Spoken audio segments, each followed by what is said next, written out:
اعوذ باللہ من الشیطان الرجیم بسم اللہ الرحمن الرحیم اللہم صل علی محمد وعلی محمد وعجل فرجہم قال اللہ الحکیم فی خطابہ المتین بسم اللہ الرحمن الرحیم ذالک الکتاب لا ریب فیہ ھدی للمتقین۔ مومنین و مومنات، خداوند متعال آپ سب کی توفیقات تائیدات میں اضافہ فرمائے اور آپ کے تمام اعمال صالحہ کو شرف قبولیت عطا فرمائے۔ ماہ رمضان اور مبارک کے 18ویں لیکچر کے عنوان سے اور خطبہ حمام خطبہ متقین کے تیسرے لیکچر کے عنوان سے آپ کی خدمت میں چند عرائض عرض کرنا چاہتا ہوں، انشاءاللہ توجہ سے سماعت فرمائیں گے۔ اہل تقوی کے فضائل کیا ہیں؟ خطبہ حمام میں امیر المومنین علیہ الصلوۃ والسلام نے متقین کے جو صفات بیان کی ہیں ان میں سے ایک صفت اہل تقوی کے فضائل ہیں۔ روایت ہے کہ امیر المومنین علیہ السلام کے ایک صحابی جن کا نام حمام تھا، جو ایک عابد اور پرہیزگار شخص تھے، انہوں نے امام علیہ السلام سے عرض کی، اے امیر المومنین، مجھے متقین کے اس طرح سے صفات کی وضاحت بیان کیجیے کہ گویا میں انہیں اپنی آنکھوں سے دیکھ رہا ہوں۔ امام علیہ السلام نے ان کے جواب میں توقف فرمایا، پھر فرمایا، اے حمام، اللہ سے ڈرو اور نیکی کرو، کیونکہ اللہ پر بھروسہ پرہیزگاروں اور نیکوکاروں کا شیوا ہے، اور اللہ سے ڈرنا نیکوکاروں کا اور اچھے انسانوں کی روش ہے۔ لیکن حمام اس مختصر جواب پر قانع نہ ہوئے اور اصرار کرتے رہے، یہاں تک کہ امیر المومنین علیہ السلام نے متقین کی صفات کو تفصیل سے بیان کرنے کا فیصلہ فرمایا۔ اس کے بعد امام علیہ السلام نے اللہ کی حمد و ثنا بیان کی اور نبی اکرم صلی اللہ علیہ وآلہ وسلم پر درود بھیجا، اور پھر فرمایا جو خطبہ صفات متقین کے اہل تقوی کے فضائل کے عنوان سے۔ البتہ یہ کہ آپ کو پہلے بتانا چاہتے ہیں کہ حمام کون تھے۔ حمام کے بارے میں نہج البلاغہ کے شارحین کے درمیان اختلاف ہے۔ جیسے بعض ابن ابوالحدید کا خیال ہے کہ وہ حمام ابن شریح تھے، جبکہ بعض دیگر علماء جیسے علامہ مجلسی رحمۃ اللہ علیہ کے نزدیک وہ حمام بن عبادہ بن خثیم تھے، جو ربیع بن خثیم کے بھتیجے تھے۔ ربیع بن خثیم وہی ہیں جنہیں خواجہ ربیع کے نام سے یاد کیا جاتا ہے، اور وہ مشہد مقدس کے قریب مدفون ہیں۔ بہرحال امیر المومنین کے خاصیوں میں سے تھے، اور وہ عارف، عابد اور زاہد انسان تھے۔ امام علی علیہ السلام نے توقف کیوں فرمایا؟ مولا علی علیہ السلام نے حمام کے جواب میں ابتدا میں مختصر جواب دیا، لیکن حمام کے اصرار کے بعد خطبہ ارشاد فرمایا۔ اس توقف کی وجہ کے بارے میں مفسرین نے مختلف آراء بیان کی ہیں، جن میں سے کچھ امامت کے شان و مقام کے ساتھ مطابقت نہیں رکھتی، تاہم کچھ احتمالات زیادہ معقول ہیں جنہیں ہم آپ کی خدمت میں پیش کرنا چاہتے ہیں۔ امام علی علیہ السلام جانتے تھے کہ حمام ایک پاک اور اثر قبول کرنے والے انسان ہیں، اور اس قدر بلند اور عمیق مواعظ سننے سے ان کی روح بدن سے پرواز کر جائے گی۔ اسی لیے امام علیہ السلام نے ابتدا میں مختصر جواب پر اکتفا کیا۔ دوسری بات، یہ توقف اور مختصر جواب دینا حمام کے دل میں تفصیلی جواب سننے کی خواہش کو اور بڑھا دیتا، جس سے امام علیہ السلام کے کلام کا اثر بھی بڑھ جاتا۔ تیسری وجہ، ممکن ہے کہ اس مجلس میں کچھ غیر متعلقہ اور نامحرم افراد موجود ہوں جن تک یہ خطبہ پہنچنا امام علیہ السلام کے نزدیک مناسب نہ تھا، اس لیے امام نے توقف فرمایا تاکہ مجلس سے غیر متعلقہ افراد چلے جائیں۔ نمبر 4، سوال و جواب کے موقع پر ادب کا تقاضا یہ ہے کہ جواب دینے والا عجلت میں جواب نہ دے، جلدی جواب نہ دے، بلکہ توقف اور غور و فکر کے بعد بات شروع کرے، تاکہ سامعین کو بات کی اہمیت کا احساس ہو جائے۔ ایک حدیث میں آیا کہ نبی اکرم صلی اللہ علیہ وآلہ وسلم نے ایک سوال کے جواب میں کچھ دیر خاموشی اختیار فرمائی۔ کسی نے عرض کیا آپ اس مسئلہ پر غور کر رہے تھے؟ آپ نے فرمایا نہیں، میری خاموشی اور توقف عمل اور علم کی قدر کے لیے تھا۔ امام علیہ السلام کے خطبہ کا ترجمہ اور تشریح آپ کی خدمت میں ہے۔ اہل تقوی کے فضائل۔ تقوی کا حکم دیا گیا۔ حمام کی درخواست پر امام علیہ السلام نے ابتدا میں مختصر جواب دیا اور تقوی کا حکم دیا۔ اس کے بعد یہ سوال ذہن میں آتا ہے کہ امام علیہ السلام نے حمام کی درخواست پر تفصیلی جواب دینے کے بجائے تقوی کا حکم کیوں دیا؟ ظاہراً امام علیہ السلام کا مقصد یہ تھا کہ حمام کو تقوی حاصل کرنے کی تلقین کرے، جو قرآن اور سنت کے ذریعے حاصل ہونے والی معرفت اور شناخت کے مطابق ہے۔ اس سے زیادہ کی تلاش ضروری نہیں تھی۔ علامہ مجلسی رحمۃ اللہ علیہ نے نہج البلاغہ کی شرح میں فرمایا ہے کہ تقوی سے مراد ہر اس چیز سے اجتناب کرنا ہے جس سے اللہ نے منع فرمایا ہے، اور احسان سے مراد اللہ کے احکام کو بجا لانا ہے۔ لہذا امام علیہ السلام کا یہ مختصر جواب متقین کے صفات اور فضائل کو جامع طور پر بیان کرتا ہے۔ امام علیہ السلام نے خطبے کا آغاز کرتے ہوئے فرمایا اما بعد فإن اللہ سبحانہ وتعالی خلق الخلق حین خلقهم غنیا عن طاعتهم آمنا من معصیتهم لأنه لا تضره معصیت من عصاه ولا تنفعه طاعت من اطاعه فقسم بینهم معایشهم ووضعهم من الدنیا مواضعهم فالمتقون فيها هم أهل الفضائل منطقهم الصواب صواب وملبسهم الاقتصاد ومشيتهم التواضع۔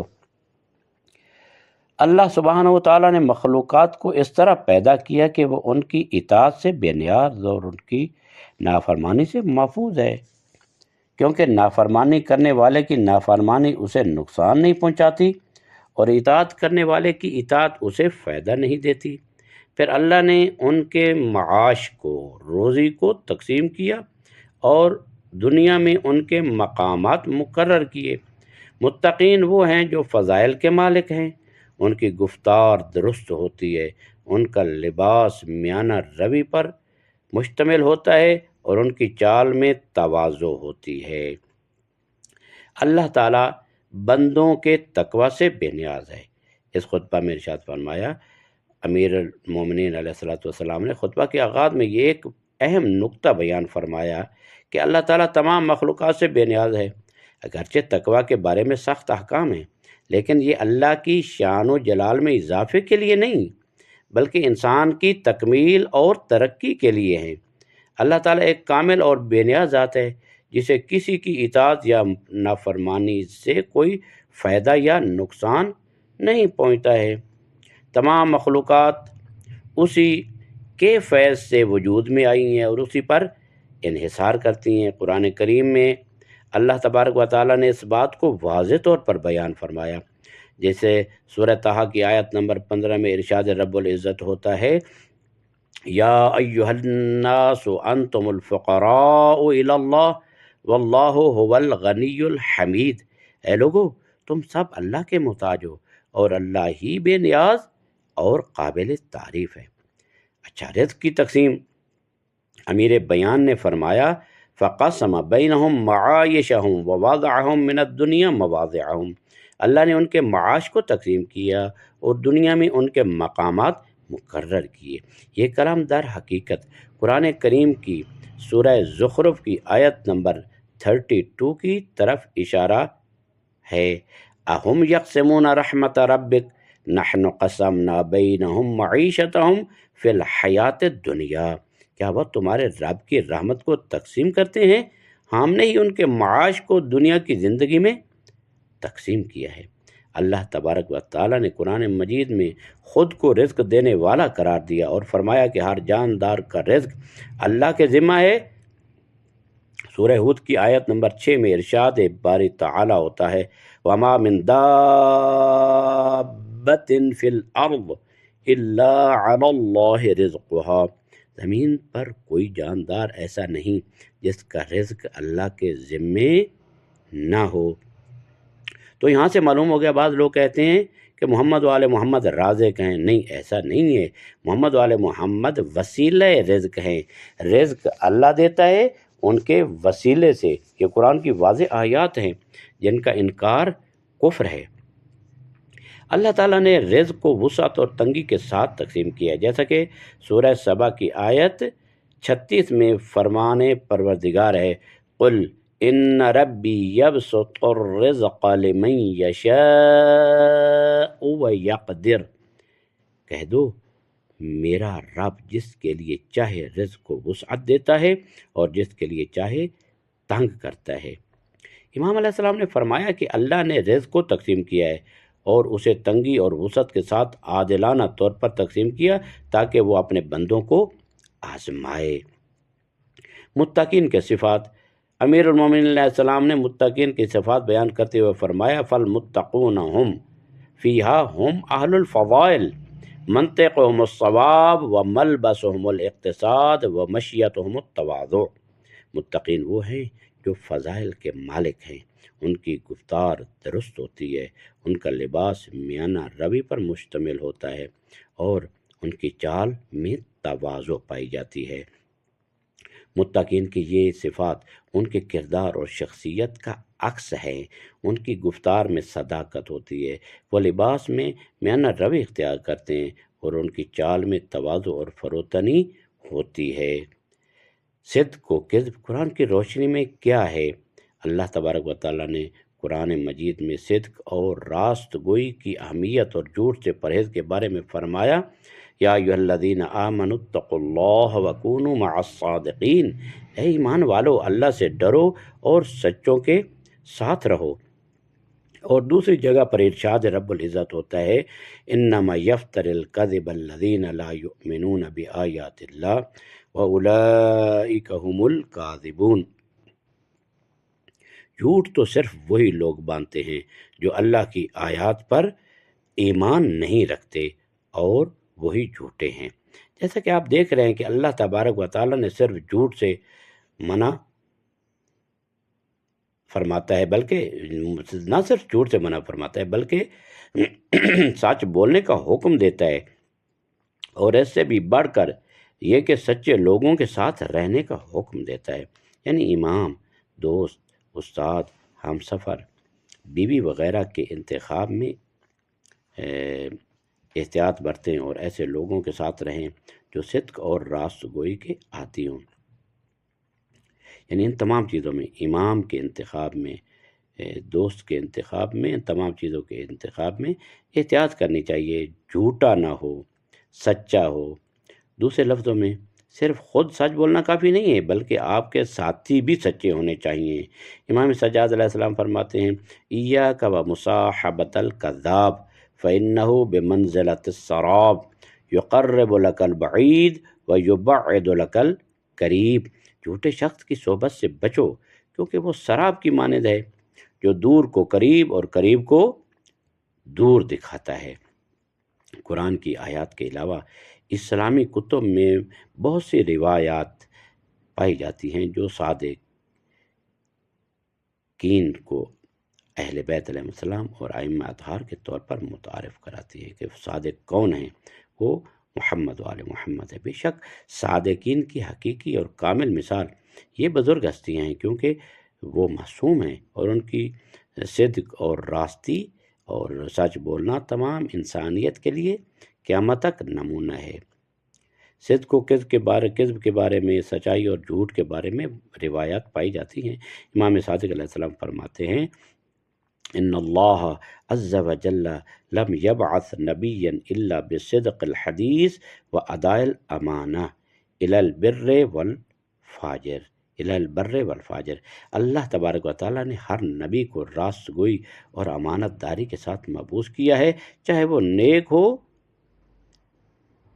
یا بد ہو۔